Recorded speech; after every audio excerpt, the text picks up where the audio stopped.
ये आरजी तौर पर तुसीं व्यंगकर्ता के तौर पर जां कमेडियन का जिहड़ा पार्ट छड्डिया कि उस नूं तुसीं पक्के तौर पर तिलांजलि दे दी है? नहीं जी, देखो ये तो मेरा जुनून है, इत्थों मेरा परिवार पलदा, इत्थों मेरी रोजी रोटी है, मेरा जुनून है ये। तो मैनू शायद थोड़े समय लिए रोकना पवे क्योंकि पार्टी के काम ने और पार्टी जिम्मेवारियां बड़ियां वड्डियां ने। लोगों को सच ते झूठ का फर्क समझाना बड़ा औखा है जी, क्योंकि इन्ना ज़्यादा झूठ बोलिया जा रहा है कि पब्लिक को खुद नहीं पता लग रहा इन्हें सच किहड़ा है। सो उत्थे सच जिहड़ा है वो जिवें किसी तूड़ी के ढेर चों सूई लभनी होवे इदां हो गया। सो बाकी सुजीत पात्र साहब दी लाइनां ने तुसीं भी शुरू कीता सी कि इन्ना सच ना बोल के कल्ला रह जावें, 4 क बंदे छड्ड लै मोढा देण लई। पर मैनूं लगदा है जिस तरीके नाल मनप्रीत जी चले ने जां असीं सारे इकट्ठे होकर चले हैं, मैनूं लगदा हुण कल्ले रहण वाला जमाना नहीं, हुण सच काफलियां दे रूप च बाहर आ रहा है।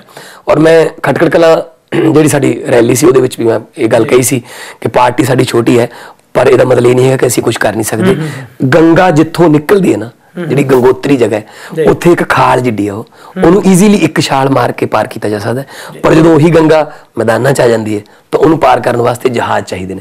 सो ये जी सच की गंगा चली है, वो साडे वर्गे छोटे छोटे झरने विचों पब्लिक होर आई जाती है, झरने मिल मिल के जो मैदानां च आवांगे, मैनूं लगदा है पंजाब वास्ते यह गंगा जिहड़ी है, ये सच्चाई की गंगा जिहड़ी चली है, ये अच्छे लिए बेहतरी लिए आऊगी। एक भगवंत सिंह मान बड़ी दिलचस्प गल तुसीं कीती है, सियासत दियां वो कुरुख्त ते करूप चेहरे दियां तस्वीरां जिहड़ियां सारियां तुसीं पेश कर दित्तियां।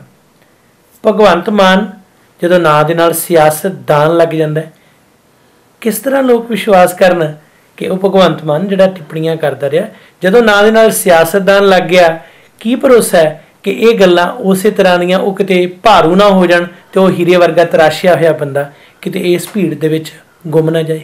बहुत सारे लोगों ने यही सवाल पूछा मैंने।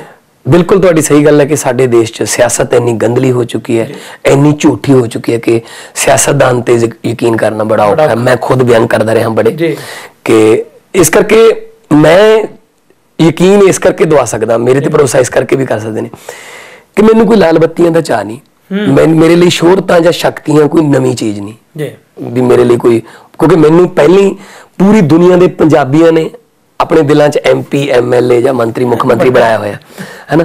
तो जे मैं चाहता तो मैं इस लाइन दे विच लाखां रुपये कमा के फिल्मां चों जां सीरीयलां चों जां सीडियां चों मैं अपने परिवार का गुजारा कर सकदा।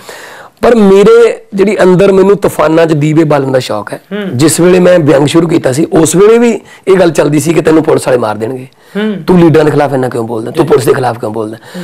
पर मेरा ये सीगा कि कलम की जिहड़ी शक्ति है वो बड़ी होंदी है, यहाँ ना पहुंचे रवि वहां पहुंचे कवि। सो कलम नाल पहला मैं लोगों के हकों की गल की है और उन्होंने बोले कन्ना तक मैं ढोल बजा बजा के लोगों के हक की आवाज़ पाउंदा रहा।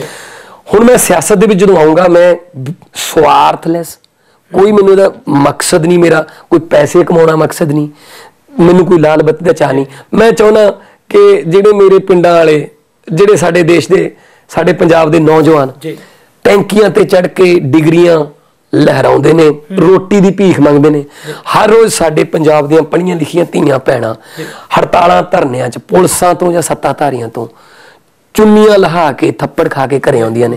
तो साडियां जिहड़ियां अणखां असीं किस्सियां च पढ़दे सी, साडियां जिहड़ियां शर्मां वो खत्म हो गईयां। मैं पंजाब दी मेरी अखां सामने पंजाब नूं मैं खत्म होंदा नहीं देख सकता, नहीं तो फिर मैं कॉमेडी किंग कहा के या हास्यां दे बादशाह बन के जो दुनिया तो चले जाइए तो मेरे ख्याल च कोई ज़्यादा कंट्रीब्यूशन नहीं मैं मनूंगा अपनी। जे क्योंकि आने वाली पीढ़ियां सानूं पुछणगियां कि जो साडे चाचे जो साडे ताए जो साडे वो नशियां च जा रहे सी, वो बेरोजगार हो रहे सी, बाहर नूं भज रहे सी, उदों तुसीं सिर्फ फिल्मां करके या हसा के चले गए, तुसीं डोर टू डोर नॉक क्यों नहीं कीता। सो उस नॉकिंग वास्ते आई कॉन्टैक्ट वास्ते मैं सियासत दे विच आया जी। तो मैं बिल्कुल निरोल समाजिक सियासत करनी है, मैं इंडिविजुअल सियासत नहीं करनी, मैं लोकां च रह के लोकां दीयां गल्लां नूं इंप्लीमेंट करने की कोशिश करूँगा जी।